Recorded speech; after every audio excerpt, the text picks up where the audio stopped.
How to update your YouTube app. Hello everyone, welcome to another tutorial.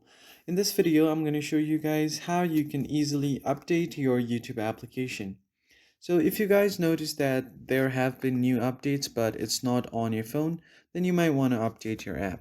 For that, you first need to open up your Play Store, and once you get here, you would tap on the search bar and search for YouTube. Once you get here, just search for the app and tap on it. So if you don't see an update button right besides uninstall, then what you need to do is first uninstall the application. And while this is uninstalling, I just want you to remind that you can head down below to give this video a like.